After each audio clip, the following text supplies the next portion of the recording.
This is interview number 4, take 1. How'd I do? Good? Good? Okay, thanks. Hi, I'm Dan DiDio, co-publisher of DC Entertainment. Hey, I'm Geoff Johns. I'm here at San Diego 2013. I'm the Chief Creative Officer of DC Entertainment and a writer of Aquaman and Justice League, Trinity War, Forever Evil. We're here to talk about all this crazy stuff and Villain Month. Well, when we launched the new 52, we really focused on the heroes themselves. Now we flip the camera around and we're looking at supervillains. We start with the Trinity War, which is pretty much an exploration of hero versus hero. Really, the Trinity War is a big setup for Forever Evil. Trinity War is a story between Justice League of America, and Justice League Dark. At the start of the story, Superman, seemingly by accident, kills another superhero named Dr. Light, and all the Justice Leagues are freaking out. So they go to find out what really happened, and in the end of it, some villains are behind it. They do something that basically allows them to take over the world, and that is what Forever Evil is. Forever Evil kicks off Villains Month, and all the heroes are gone, and all the villains take center stage. We have 52 titles, and we'll have 52 supervillain one-shots, really highlighting all the greatest villains of the DC Universe.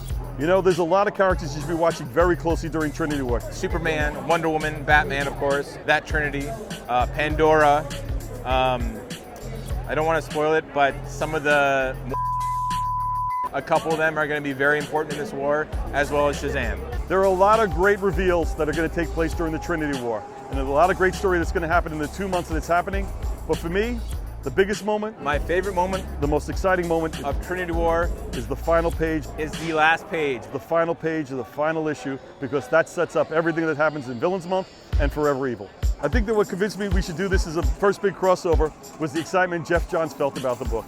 I mean, you've got Lex Luthor and Black Adam and Captain Cold and Catwoman, all these massive villains coming together for the very first time. And in turn, it was like, well, this is the first time this many characters from this many different aspects of the DC Universe have come together.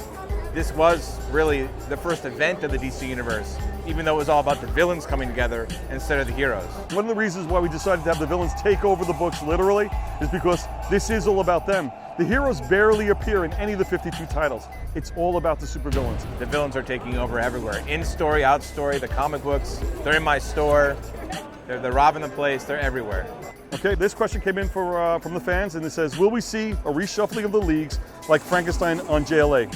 Well, what you're going to see in Forever Evil, okay, I'm going to give you a sneak peek on something here, guys, just for you. This is how the continuity is going to work, right? We have all our storylines that are taking place up through August with all our stories and heroes. Forever Evil starts in September and runs through March. At the end of Forever Evil, the rest of the universe catches up to that. So following the end of Forever Evil, you see major shakeups and a lot of the key teams. Justice League, Suicide Squad, Teen Titans. Nobody's safe right now. Nobody's safe. With Aquaman and Vibe, you're bringing respect to underappreciated heroes. Thanks for that. Who would you want to revive next? I'm going to focus on the villains right now, so I'm going to revive characters like Captain Cold and Black Manta and Bizarro.